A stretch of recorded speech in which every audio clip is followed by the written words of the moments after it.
채권 행위를 다른 말로 의무부담 행위라 그래요. 의무부담 행위.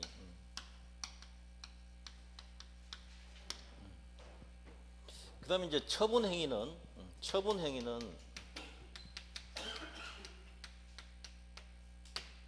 의무부담 행위가 아니고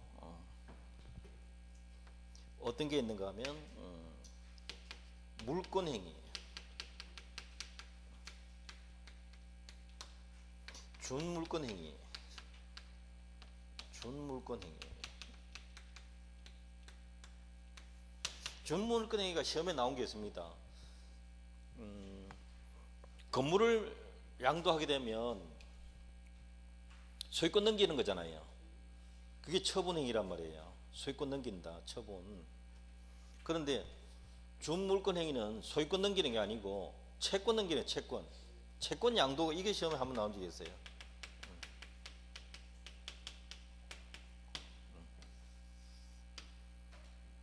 물권 행위는 소유권 이전 행위,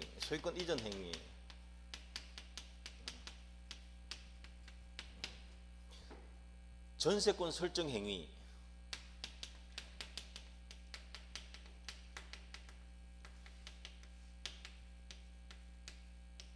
이런 것들이에요. 근데 의무부담 행위는 뭐가 있는가 하면 매매계약, 임대차 계약,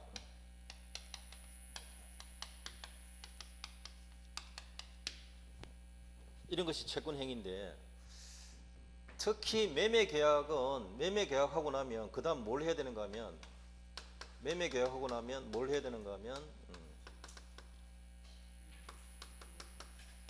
그 다음에 뭘 해야 되는가 하면 부동산을 3억에 팔겠다라고 합의했잖아요. 그게 매매계약인데 그 다음에는 말일날 가서 잔금 받으면서 소유권 넘겨줄게 해야 돼요. 네. 그게 물권행위란 말이죠. 물권적 의사표시, 물권행위하고 하나 더 해야 돼요. 등기. 네. 자, 요 구도를 기억하셔야죠. 첫 번째 매매계약하고 두 번째는 물권행위하고 등기까지 해야 돼요. 요 그림을 기억하셔야 돼요. 간단하게 말하면 요 매매계약이 약속이거든요. 약속. 물권행위하고 등기를 요거를 뭐라는가 하면 이행이라 하면 돼요. 이행. 자, 약속 다음에 뭐 해야 된다고요? 이행. 오케이. 요걸 꼭 기억해야 됩니다. 시험 낼 때는 두 가지를 같이 낼 때도 있는데 약속했나 안 했나 요거 물을 수가 있어요. 그 다음 이행했나 안 했나 요거 물을 수가 있단 말이에요. 요 두 가지를 구분할 수 있어야 된다. 그러면 물권행위는 이행행위이고 어디 행위입니까? 처분행위잖아요. 처분행위 자체가 이행행위예요. 쉽게 말하자면.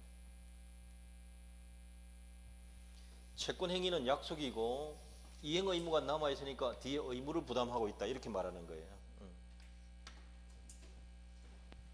요 구조를 꼭 기억하셔야 됩니다. 매매계약하고 소유권 바로 넘어갑니까? 아니죠. 뭐 해야 돼요? 소유권 넘긴다는 의사표시 해야 돼요. 그리고 등기까지 해야 돼요. 소유자 기준 보면 요 그림을 꼭 기억하셔야 돼요.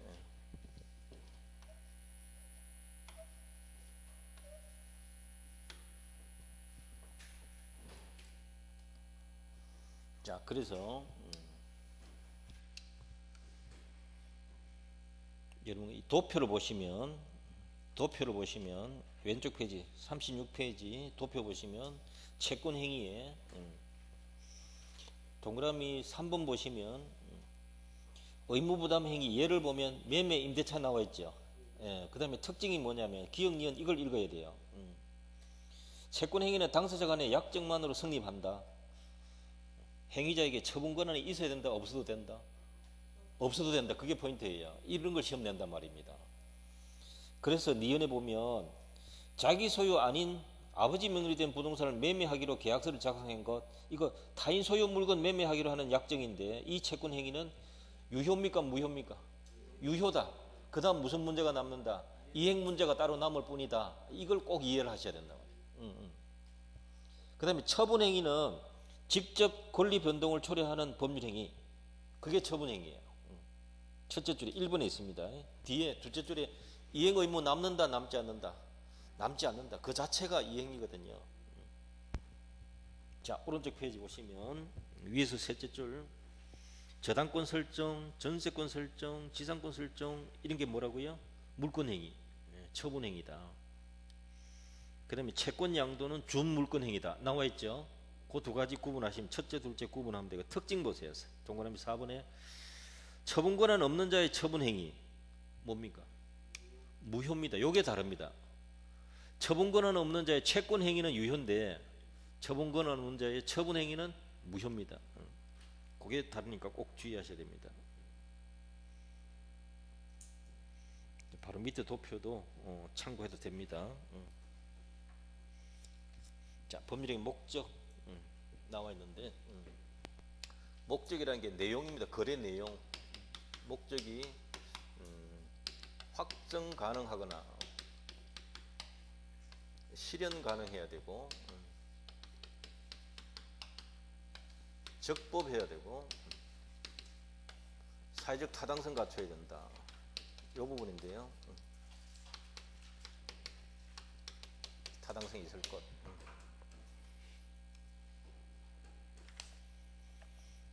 이것은 다음 페이지 보시면 1번 확정성. 확정성 이 부분은 핵심 판례 셋째 줄을 보세요. 그러므로 찾으세요. 찾았습니까? 예. 매매 목적물과 대금은 반드시 계약 체결 당시에 구체적으로 확정하여야 하는 것은 아니고 이것을 사후에라도 구체적으로 확정할 수 있는 방법과 기준이 정했으면 족하다, 충분하다. 됩니까? 요 판례 때문에 현재 확정돼야 됩니까? 장차 확정 가능해도 됩니까? 가능. 요거 때문에 그래. 요거 때문에 시험 제일 많이 낸 거란 말이에요. 요 부분 때문에 현재 확정 안 돼 있어도 가능만 해도 된단 말이에요. 그 다음에 2번의 가능은요 실현 가능성을 뜻해요.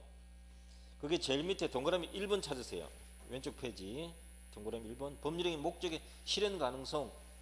실현 가능성이 없는 걸 불능이라 하는데요. 어떻게 판단하는가?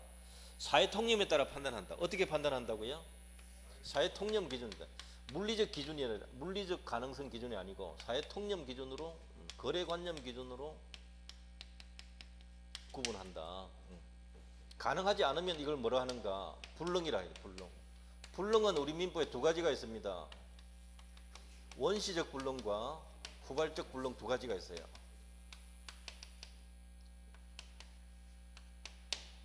원시적 불능은 무효가 되는데요. 후발적 불능은 일단 유효 상태예요. 요게 시험 제일 많이 나온 자리예요. 요거 두 개 꼭 구분하셔야 돼요. 기본 팁이. 예.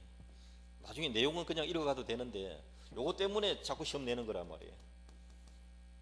물론 전부 불능이라 해야 됩니다. 원시적에는 계약 체결 시까지 불능일 때를 원시적이라고 그래요. 계약 체결하고 이행기 사이에 중간에 불능되면 후발적이라 그래요. 1단계, 2단계 나누면 돼요. 1단계 때 불능은 원시적 불능이고 2단계 가서 불능되면 후발적 불능이다. 이렇게 생각하시면 돼요. 계약 체결하기까지가 1단계, 체결 이후에 이행할 때까지가 2단계 이렇게 기억하시면 돼요. 쉽게. 근데 그거는 꼭 기억해야 되는 거예요. 시간이니까. 언제부터 언제까지니까. 적법은 사회적 이게 강행 규정 위반되지 않을 것, 강행 규정에 위반되지 않을 것. 특히 효력 규정 위반하면 무효가 돼요.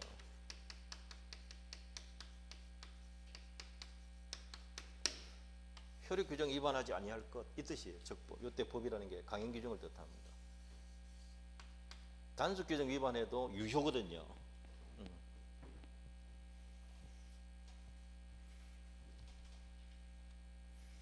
원시적 불능에는 동그라미 2번에 무효라 되어 있고요. 후발적 불능은 동그라미 2번에 유효라는 말이 있습니다.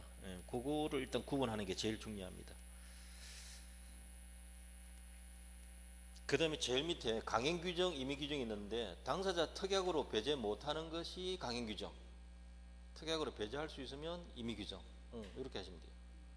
적법 할 것 할 때 이 법은 임의규정이 아니고 강행규정을 뜻해요.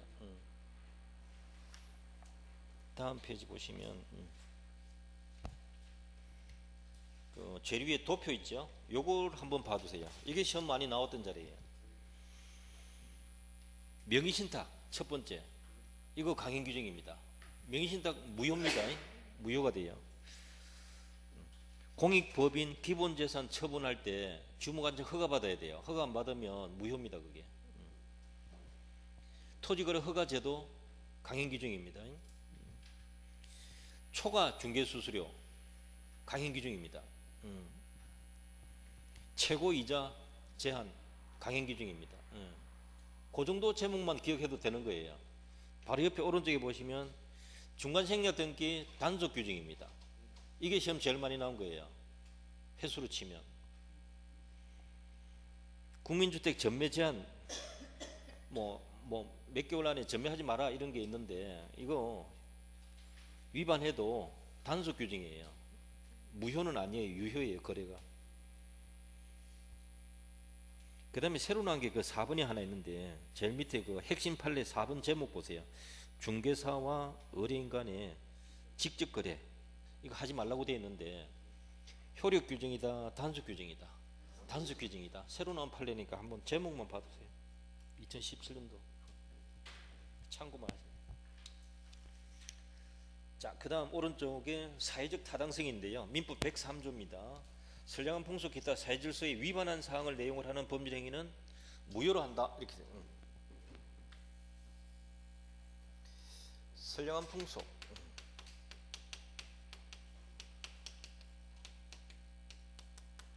기타 사회질서 이 법률 행위를 위반한 법률 행위는 뭐가 된다고요? 무효다. 이렇게 구조가 이래요. 이 말 굉장히 추상적이라서 어려운 거예요. 이 민법 103조는 민법 전체 법 질서다 이렇게 생각하시면 돼요. 민법 전체가 지향하고 있는 법적 구조, 법 질서 이겁니다. 이거 위반한 계약은 뭐라고요? 무효다. 이렇게 되는 거예요. 민법적 테두리 안에서는 유효인데 그거 벗어나면 안 됩니다. 이런 뜻이에요. 예를 들어서 뭐 가장 쉬운 예가 우리나라에서는 이 혼인 계약이 일부 일처제거든요. 그래서 810조가 있습니다. 민법 810조에서 배우자 있는 자는 다시 혼인하지 못한다 이렇게 돼 있어요. 그 말은 중혼 금지합니다 이렇게 돼 있단 말이에요. 중복 혼인 금지다 이 말이에요. 그럼 그거 위반해가지고 중혼하면 어떻게 돼요? 중혼하면 요거는 지금 취소 사유로 되죠. 취소 사유로 적혀 있어요. 어쨌든 이것을 강력하게 부정을 하지 않는데 일단 이거 부정하고 있습니다. 이런 식입니다. 그리고 첫 계약 자체는 이와 마찬가지로 무효로 지킵니다. 무효로 처리해요. 이런 문제가 있죠. 또 여러 가지가 굉장히 많아요. 굉장히 많아서 이 부분은 이제 책을 여러분 쭉 읽으셔야 되는 거예요. 그게 다음 페이지 보시면 42페이지에 있는 이 내용들이 전부 다 대법원 판례들이에요. 지금부터 있는 게.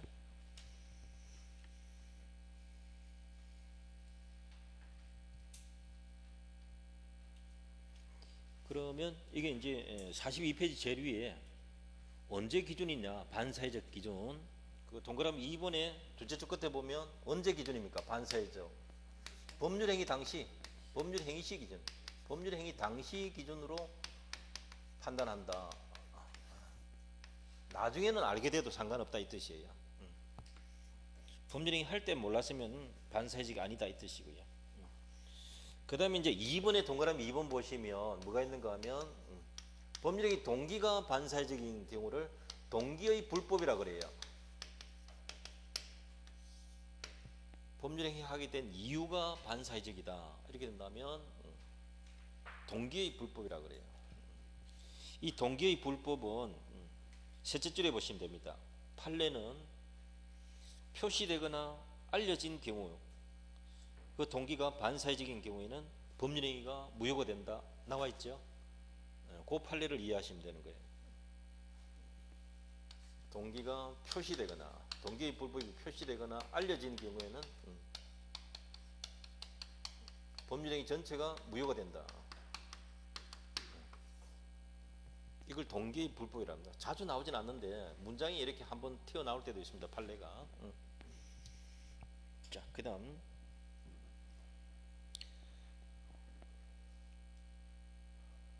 3분의 1번 보시면 변호사와 의뢰인 간의 성공보수약정이란 말 나와 있죠. 이 성소하면 얼마 더 주겠다 이렇게 하는 건데요. 민사사건입니까? 형사사건입니까? 형사사건입니다. 그게 포인트인데요. 이게 가장 최근에 나온 판례 중에 하나입니다. 형사사건에서 성공보수약정인데 이건 무효입니다. 그래서 중개사 시험에서 이걸 민자로 살짝 바꿔서 시험 냈다니까. 민사사건에서 아직 무효 아닙니다. 형사사건에서 그렇다. 반사회적 무효다. 그거 하나 참고하시고, 오른쪽에 동그라미 2번도 마찬가지. 변호사 아닌 사람이 성소 조건으로 소송물의 일부인 임야를 넘겨받기로 약속한 거, 이것도 사회질서에 위반하여 무효다. 103조에 해당한다 이 말이에요. 사회질서 위반이란 말은 103조에 해당되어서 무효다 이 뜻이에요.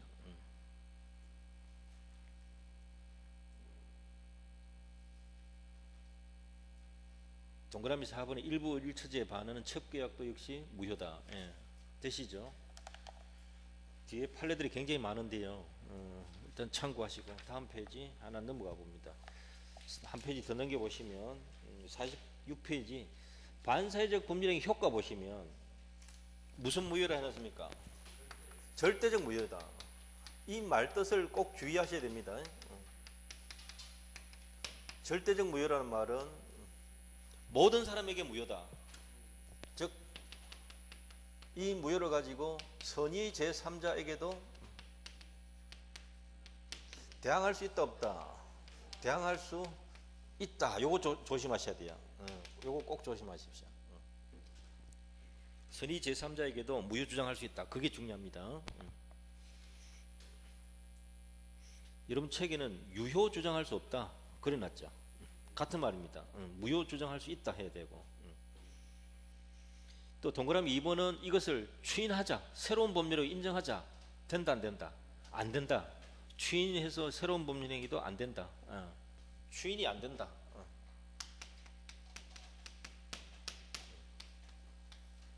103조, 104조에 해당되어서 무효가 되면 추인이 안 됩니다.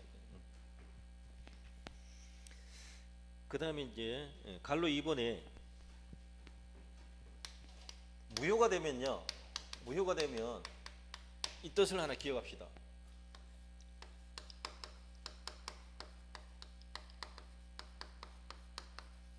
뭐가 없다고요? 이행 의무 없다. 요거 꼭 기억 하나 해주십시오. 무효 딱 나오면 계약은 성립되는데 무효다? 그럼 이행 의무가 없다. 요 논리를 꼭 기억해 두시기 바랍니다. 이행 의무가 없으니까 이행할 필요 있나요? 이행 필요가 없잖아요.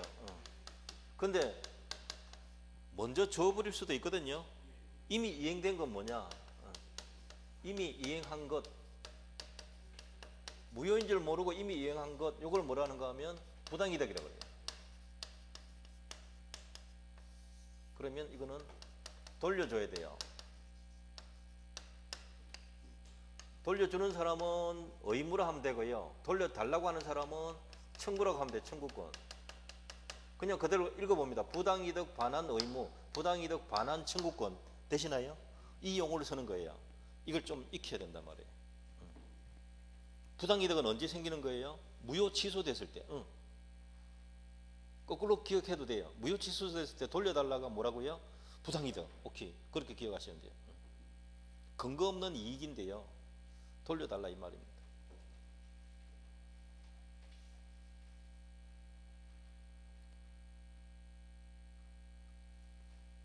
그런데요, 여기서 중요한 게 하나 있습니다. 이게 기본인데 여기서 한 단계 넘어가서 103조 의해서 무효가 되면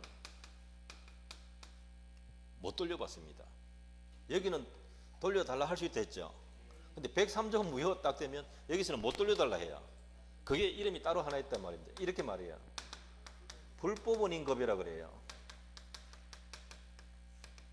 여기에 딱 걸리면 반환 청구 된다 안 된다? 안 된다. 줄 의무가 돌려줄 의무조차 없어요. 자기 거예요. 이게 반사적 이익이라고 그래요. 준 사람 돌려달라 할 권리가 없어진다. 이게 굉장히 중요하다. 그냥 무효 취소면 부당이득 청구 되거든요. 근데 103조 걸리면 어떻게 된다고요? 못 돌려받는다 이 말입니다. 이거 굉장히 강해요. 꼭 기억하셔야 됩니다. 예, 여러분 동그라미 2번에 불법 은인급여가 되어 있습니다. 그래서 그 도표안의 심화학습의 결론 1번에 부당이득 반환 청구 못한다 이렇게 그게 포인트입니다.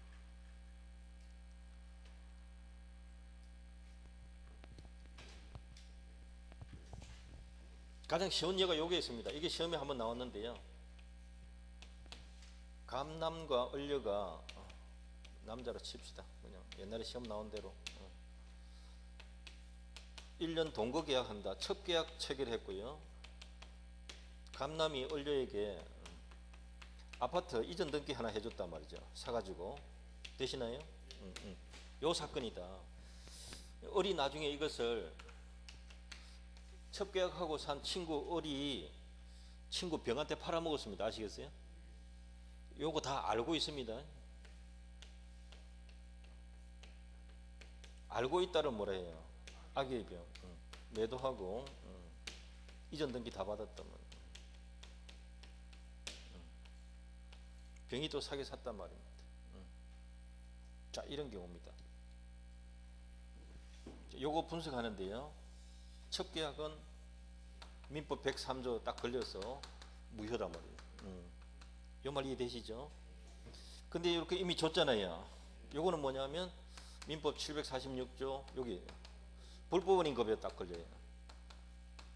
첫 계약 아니면 돌려달라 할 수가 있는데 여기 불법원 인급에 여기 딱 걸리면 반환 청구된다 안 된다?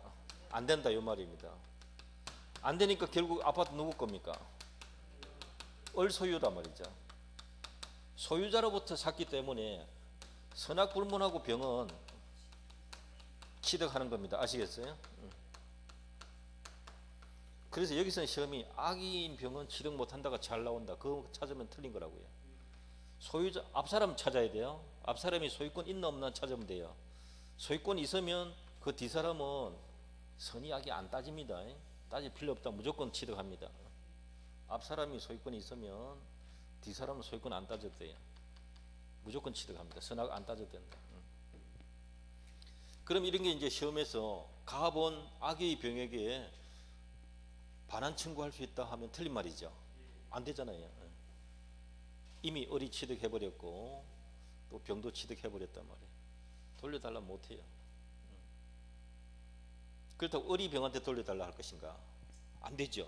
매도해놓고 다시 돌려달라 말도 안 되죠. 두 사람 사이에는 무효 취소 사유가 없거든요. 돌려달라 할 근거가 하나도 없습니다. 이 사람은 반사회적 무효니까 돌려달라고 떠들 수는 있다고. 그러나 거절할 수 있단 말이에요. 왜?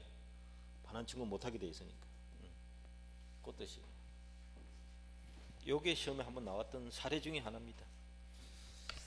자, 46페이지 볼게요. 46페이지에 민법 104조입니다. 104조 불공정한 법률행위인데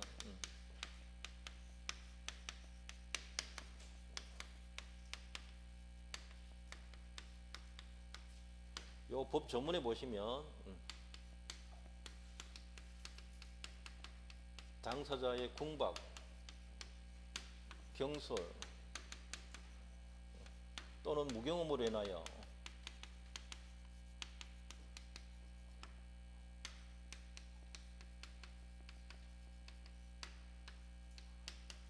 불공정입니까? 현저하게 불공정해야 됩니까?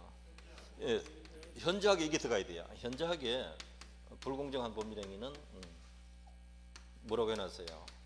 무효로 한다. 이거 여러분 그 문장이 법 조문이 짧아서 싱겁게 보이는데요. 굉장히 단단한 강철입니다, 여러분. 보석으로 치면 다이아몬드란 말이에요. 줄일 거 다 줄여놨다. 쓸데없는 거 다 깎아버렸단 말이에요. 그러면 얼마나 반짝이는가, 그걸 탐구해야 되는 거죠. 자, 봅니다. 이 당사자가 누구일까요? 가해자가 아니고 피해자입니다. 이거 시험 한 번도 아직 안 냈습니다. 폭리자는 여기 따로 있습니다. 폭리 취한 사람 여기 따로 있고, 여기 피해자 어리래요. 아시겠어요? 갑이 피해자의 궁박, 경솔, 무경험으로 인하여, 요거 해석해야 된단 말이에요. 인하여란 말은 이런 것을 알고 이용하여 이 뜻이에요. 국어로 풀면. 근데 법률적으로는 폭리행위의 악의가 있어야 된다는 거죠. 폭리취할 의도가 있었어야 한다 이 말이에요. 그 뜻이에요. 인과관계인데. 그럼 무엇을 원인으로 취하는가? 궁박, 경솔, 무경험을 이용하는 거예요. 아시겠어요? 그 뜻이란 말이죠. 궁박은 무슨 뜻인가? 급박하게 공공한 것, 갑작스럽게 힘든 것을 뜻해요. 그 원인이 경제적인 것이든 심리적인 것이든 정신적인 것이든 모두 다 포함됩니다. 경솔은 신중하지 못하다. 무경험은 특정 거래 영역이 아니고 거래 자체를 별로 안 해본 사람. 이게 포인트예요. 거래 일반의 무경험입니다. 요거 하나만 대부분 판례 따로 있습니다. 여러분 책에 다 있어요. 여기서 저 세 가지를 각각 구분은, 이 모두 이용해야 될까요? 어느 하나만 이용해도 될까요? 어느 하나만 이용해도 돼요. 자, 대리인이 법률행위 할 때가 있는데, 대리인이 법률행위 하면 궁박은 본인 기준으로 해야 되고요, 경솔하고 무경험은 대리인 기준으로 판단한다. 이것도 정말 시험 많이 냈습니다. 거래하는 사람은 대리인이니까. 상대방 폭리자가 이런 걸 알고 이용해서 현저하게 불공정한단 말은 조금 주고 많이 받아간다 이 말입니다. 아주 많이. 아주 많이. 아주 많이라는 글자는 한글은 쉬운데 금액으로 치면 어느 정도냐 알 수가 없잖아요. 비례상 대부분이 3배수 넘어가면 불공정으로 본 사례가 많아요. 3배수 넘어가면. 2배까지는 안 돼요. 반값 세일을 할 수도 있으니까. 2배까지는 안 되고 3배 넘어가면 대부분이 불공정으로 보고 있어요. 근데 문제는 이것만 갖고 되는 게 아니라 이런 것도 있어야 되니까. 그러면 이게 이 거래는 이제 무효로 하는데, 이게 절대적 무효예요. 절대적 무효. 그리고 104조는 103조의 반사회적 법률 행위의 한 예가 되는 거예요. 예시 조항이다. 그럼 피해자는 103조 주장해도 되고 104조 주장해도 돼요. 자기가 하기 나름이다.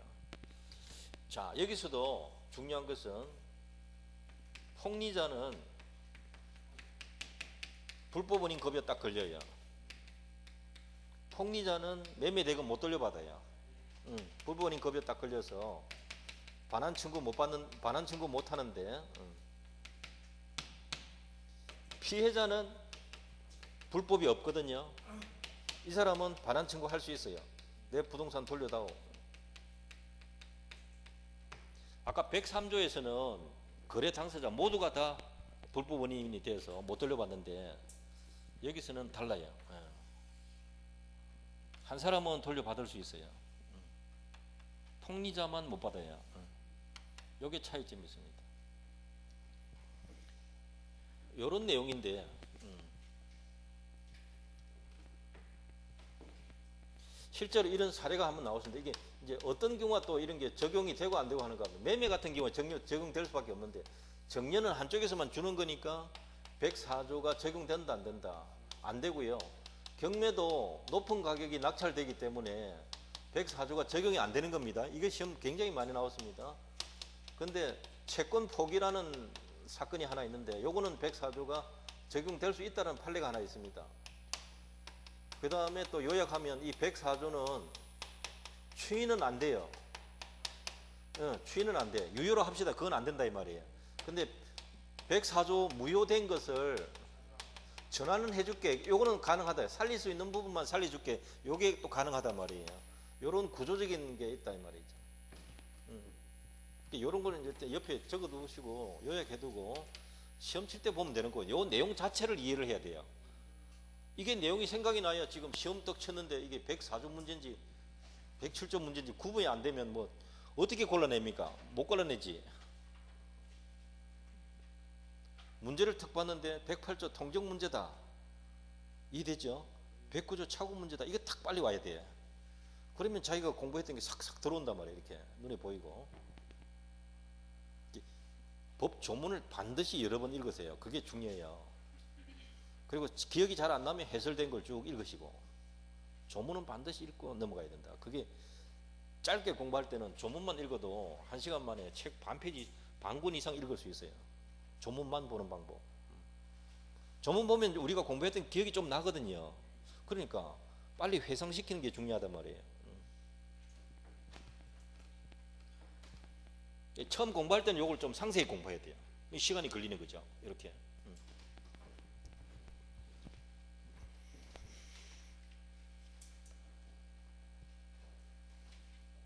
자, 그러면 오른쪽 페이지 책에 한번 봅니다. 객관적 요건 보세요. 객관적 요건이 뭐냐면 급부와 반대급부와 간의 현저한 불균형, 주는 것과 받는 것 사이에 불균형인데 현저한 불균형이란 말이에요. 현저한. 그럼 이 불균형은 객관적 가치 기준일까요? 주관적 가치일까요? 객관적 가치를 해야 되죠. 그게 첫째에 있는 겁니다. 첫째. 주관적 가치가 아니라 객관적 가치다. 요거 시험 한번 건간에 한번 나온 거예요. 2010년도 판례지만 한번 나왔었어요. 그 다음 두 번째, 현저한 불균형 판단 시점은 언제일까요? 법령이 성립 당시잖아요. 성립, 계약할 때 이야기다 말이죠. 다음 페이지 보십시오. 다음 페이지 보시면 공박, 경솔, 무경험 세 가지 다 나와 있죠. 요건 반드시 읽어야 되고 특히 무경험 보세요. 특정 분야 무경험입니까? 거래 일반에 대한 생활 경험 불충분. 그죠? 거래 일반 그게 포인트란 말이죠. 이것도 2002년도 판례가 또다시 나오니. 4번은 하나만 있으면 된다. 5번은 대리인이 할 때는 공박은 본인 기준이고 경솔과 무경험은 대리인 기준이다. 이렇게 그냥 딱 짚고 넘어가면 돼요. 다음 페이지 뭐가 있어야 돼? 3번 폭리행위의 악의. 그게 인하여를 해석한 거거든요. 인하여. 그 다음에 입증. 이걸 알고 이용했다는 걸 누가 입증해야 되는가? 피해자가 일일이 입증해야 돼요. 네, 피해자가 전부 다 입증해 줘야 돼요. 가해자가 이거 알고 했다라는 거, 현저하게 불공정하다는 거, 이런 거 다 입증을 해야 돼요.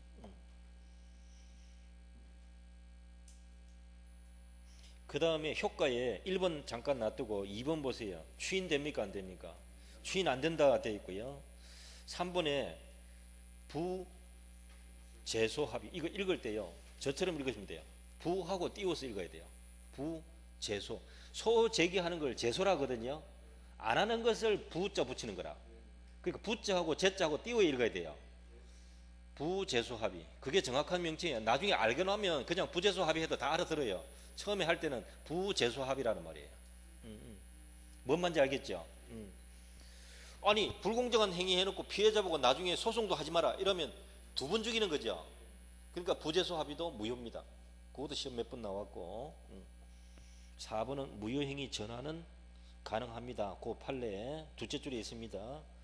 거래대금 과다로 불공정 무효인데 당사자가 과다하지 아니한 금액으로 계약을 원했다고 인정된다면 그 거래로는 전환 가능합니다. 이런 뜻이거든요. 예컨대 3억이 불공정이다. 그러면 1억으로 하면 충분히 거래할 만했다. 그럼 1억 계약으로 인정해 줄게 이 말이거든요. 그럼 2억 돌려주라 이러면 되잖아요. 그런 식인데 그런 예가 하나 있습니다. 그 다음 제일 밑에 2번에 급부 이행한 후 뭐라고 해놨습니까? 불법 원인 급여되는데 이 폭리자만 불법 원인 급여고 피해자는 불법 원인 급여가 아니다. 그거 꼭 구분하셔야 돼요. 다음 페이지 제리에 보시면 정려, 2번 경매 이 두 개는 적용이 안 된다 그랬잖아요. 그 다음에 3번에 단독행위 그 채권 포기 사례인데 단독행위에도 불공정 법률행위가 적용이 됩니다. 예, 그 사례가 최근 포기각서 서게했던 사건인데, 그럼 앞에 돌아와서 앞에지에 3분의 1번 선의 제3자가 보호되는가, 요 문제란 말이에요. 3분의 1번 되시나요? 3분의 1번 요 사건이에요. 이 79세 된 노인의 토지를 현저하게 불공정하게 매매해가지고 이전 등기 받았는데 대금 주고 이전 받았단 말이에요. 이런 사실을 전혀 모르고 병이 샀단 말이에요. 이해됩니까 지금? 요 상태인데 을쪽에서 소송 제기했단 말입니다. 이 거래가 불공정 무효다, 104조에 해당되어서 무효입니다, 이렇게 됐단 말이에요. 자, 이러면 이렇게 준 대금은 뭐가 됩니까? 폭리자가 피해자한테 준 대금은, 그렇죠, 이거라 불법원인 급여라면. 이 불법원인 급여는 돌려받을 수 있다 없다, 이 반환 청구 안 된다 그랬잖아요. 요걸 이해해야 되고요. 토지 이전 해줬잖아요. 을이 준 거잖아요. 그 다음에 이쪽으로 또 넘어갔잖아요. 어쨌든 먼저 갑에게 넘어간 이전 등기된 이 토지는 을이 반환 청구할 수 있다 없다, 피해자는 반환 청구할 수 있다. 이때 선의의 병에게도 돌려달라 할 수 있는가? 반환 청구할 수 있다. 이게 포인트란 말이에요. 이걸 시험 냈단 말이에요. 그럼 선의 제3자 보호됩니까 안 됩니까? 보호 안 된다. 왜요? 절대적 무효 뜻이 뭐라고요? 선의 제3자에게도 무효 주장할 수 있다. 요거란 말이에요. 요걸 딱 기억해야 된다. 이해되시죠? 그 논리로 다룬다 이 말이에요.